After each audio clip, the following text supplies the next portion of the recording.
So some of you are probably thinking, but Ms. Hammond, why even bother writing surveys? People are liars. Well, that might not necessarily be untrue, but it's not exactly true either. Generally, people, are telling you to the best extent, their behaviors when you ask them. However, there are some things that you can do as a researcher to avoid these sort of inaccuracies and bad habits that humans have when you're conducting research. So the first type of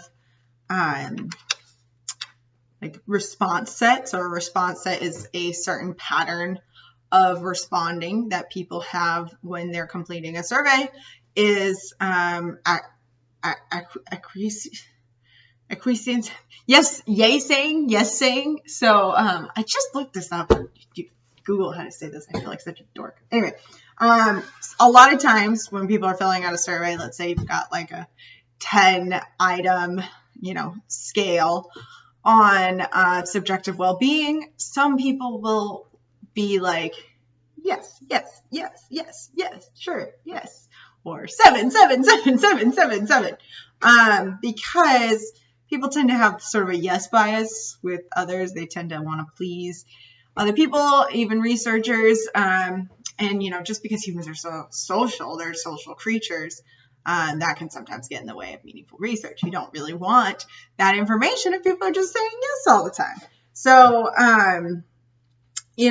one thing you can do to sort of, minimize the effects of fence sitting is, or not fence sitting, yes saying or naysaying, which is less likely, but happens, is that you can, reverse the wording of a question so that instead of like, I love cats all the time, 1 to 7, agree to disagree, or disagree to agree.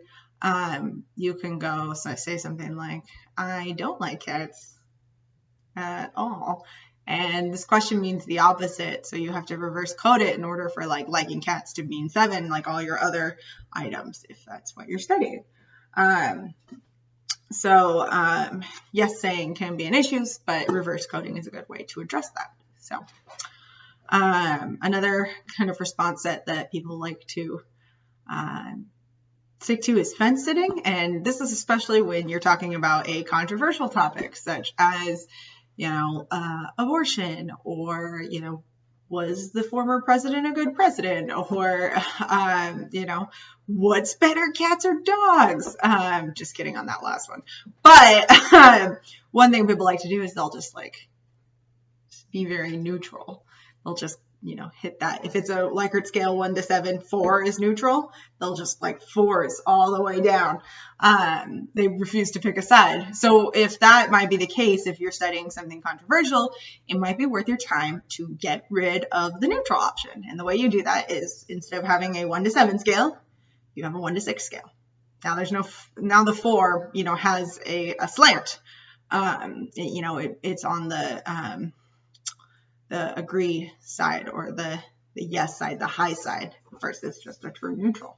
So you can do this with, if you have a 1 through 5 scale and, 3 is neutral, you can do 1 to 4. And then there's no neutral option anymore. So people can't fence it. They have to pick a side. So again, usually only an issue if you are, studying something very controversial. Another thing that people like to do is oftentimes, especially if the researcher is present or you're studying something controversial, people will fake good. So they will respond in ways that seem socially undesirable. That's not really useful to you as a researcher. So if you're sort of, if you're not careful, and you're studying something that people don't like to talk about, maybe alcohol use, people might, instead of, if you're asking how many drinks do you consume a week, And you have like 1 to 2, 3 to 4, 5 to 6, 7 to 8. Well, if you're measuring college students and they don't want to seem lame, they might like, oh yeah, 6 to 7 drinks per week versus their reality, which is like 1 to 2 or 0. So that is faking good. Faking bad is also possible. So that's when people will like, try to, maybe if they hate the researcher, they'll, try to seem socially undesirable on their responses. So one ways that you can weed out people who are faking good or faking bad is by placing these statements that like pretty much everyone agrees with or like are impossible. So like one example is like, my table manners at home are as good when I eat out as in a restaurant, which is just like a lie, right? Like if you're at home, are you really like, pulling out all your salad forks and your knives and, eating very classily? No, you're going to take that handful of chips and shove it down your face while no one's looking, spilling crumbs all over the floor. You'll vacuum later or your dog will eat them. So if somebody agrees to that statement, it can be basis for throwing out that data. You don't want to just like throw out data willy-nilly. That is called p-hacking and data falsification, and it's bad. But you can if like you can tell, if you put in these measures that where you can tell that like somebody's just trying to look good, then you can be like, all right, I got to get rid of this data because this isn't useful. It's not measuring what I want to measure. And that's what is important when you're deciding on your measurement style. You need to make sure that you're measuring what you intend to measure. So that's construct validity. So all of these response sets can, put your construct validity at risk. So when you're developing research, you need to be really careful and, kind of address these concerns for your readers when you're writing up your final report. You kind of have to think ahead to like what readers will say about like, oh, well, was there fence sitting? Well, you say no, because this is how I did the measurement. And finally, sometimes, people are asked questions that are difficult to know.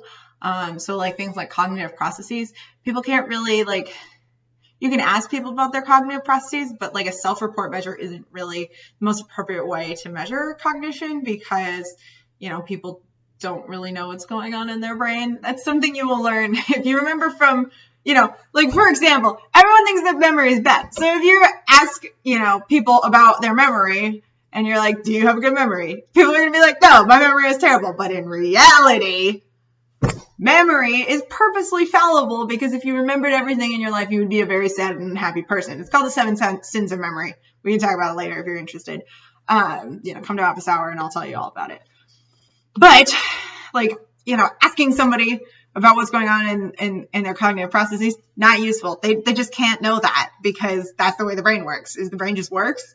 And we only see it's like beyond our like threshold of consciousness and it's just happening. So we can't do anything about it. So, that's when, if you're like studying cognition, you're not going to be wanting to ask people, oh, how do you feel about your language use? Like that's not useful. How is your memory? That's not useful. Like you're not measuring memory, you're measuring how people feel about their memory, which is very different. So in that case, you're going to want to, measure indirect, go for more observational measures. So you're measuring like the results of the behavior rather than the behavior itself. And so we'll talk about that next time.